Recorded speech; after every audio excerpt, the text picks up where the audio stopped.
Impossible enemies, enchanted weapons, and courageous heroes are riddled within the storylines of any famous adventure story. As we parallel the two works, we begin to see distinguishable similarities in the characters.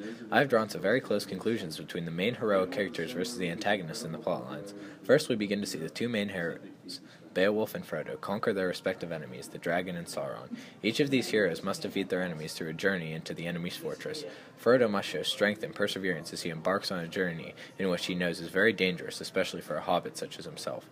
Likewise, Beowulf displays his Anglo-Saxon heroics as he goes on an adventure that he, like Frodo, will be put into grave danger and may not return. This shows each hero displays selflessness for the greater good of their world. Gandalf is an example of similar character to the king in the story of Beowulf, King Hrothgar. Gandalf is seen as the ultimate leader for Frodo as he takes responsibility in destroying the ring. Also, Gandalf is not able to carry the ring himself, and therefore calls upon Frodo as the hero in the story. King Hrothgar, like Gandalf, knows he is not able to defeat the menacing monster and calls upon Beowulf to save his hall from doom.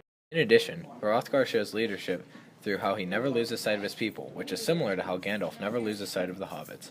The final character archetype seen in both works is the idea of the strong woman character, whom is the healer. King Hrothgar's wife, Wealhtheow, is the cupbearer and is a very gracious host. However, she is very strong also and sets a great example for all of the rest of the women in the town. Arwen displays very similar strengths as she is host for Frodo when he is stabbed and nurses the helpless hobbit back to health using strong leadership and hospitality. This strong and sensitive hospitality and grace is prudent to Anglo-Saxon and other cultures around the world. The setting of The Lord of the Rings is very archetypal and helps truly encompass the journey of the hero. For people who haven't seen The Lord of the Rings, the movie is about a young man named Frodo and his journey to destroy an evil ring that was given to him. The only way to destroy this ring is by dropping it into the fires from whence it came. Throughout this journey, Frodo and his friends go through some pretty out there settings. They touch upon the mines of Morana, where a large ambush is set up for them. This is like the part of the hero's journey where they go into another world, forsaking the old one for the name of adventure. Along the way, they see these massive trees, which helps turn the world around them into a massive, large, dense forest. It turns out that these trees are living beings called Ents. Another big part of the setting is the place of Mordor. It is the ultimate goal of Frodo and the gang. The place is very similar to Beowulf traveling deep below the sea to get to Grendel's mom's lair to sever her head from her shoulders. Hundreds of feet below ground, Frodo and his men travel forward in Khazad-dûm, and like the journey into Grendel's mom's lair, they have to fight a fearsome beast known as the Balrog. Although it is well known that J.R.R. Tolkien loathed allegory, it is apparent that the characters in his epic, The Lord of the Rings, The Twin Towers, allude to those of the Bible. Just as in Beowulf, a savior reminiscent of Jesus appears in both epics to battle the dark forces of evil, representatives of Satan. In Beowulf, Beowulf assumes the role of Jesus, sacrificing his life to conquer a great evil, the fire-breathing dragon, in order to spare his people from misery, whilst in the Twin Towers, Gandalf saves the Fellowship from absolute destruction at the hands of the Balrog, an ancient flaming demon in the lower halls of Moria. Both battles occur in a hellish environment, dark, lonely settings full of despair fitting of the demons that the heroes must conquer. It's notable that the heroes have the divine power necessary to vanquish the demons that no ordinary man could face and survive victorious.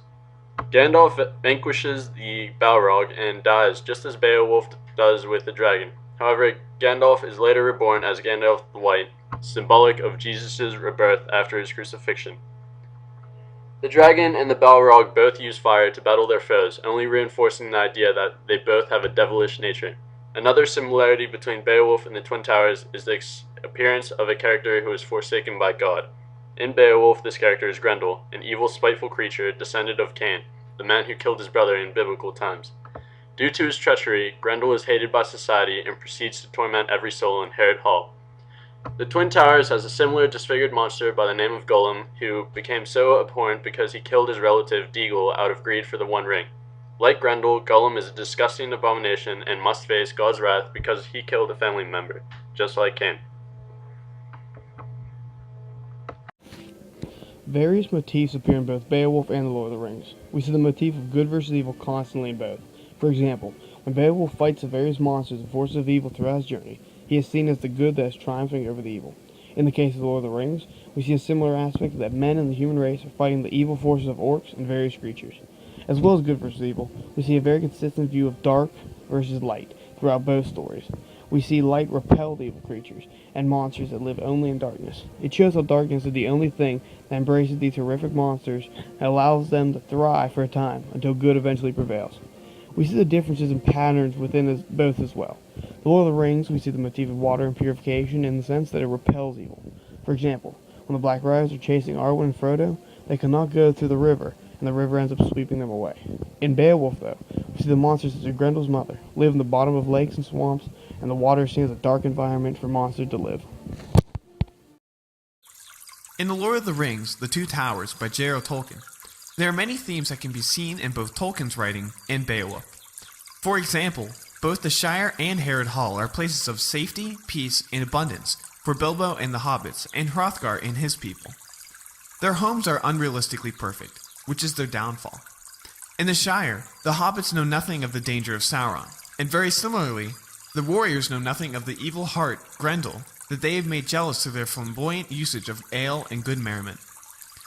Both Frodo and Bilbo in The Lord of the Rings and Hrothgar's hero, Beowulf, are fighting to protect a home that has known nothing but peace. They fight so that others may live. In conclusion, The Lord of the Rings and Beowulf are similar in many respects. Things like general themes, Christian allegory, archetypal characters and settings, and motifs can be seen in epic stories throughout the world. Beowulf and its concepts are many of our most beloved books today. Beowulf, superhuman, monster killer, legend.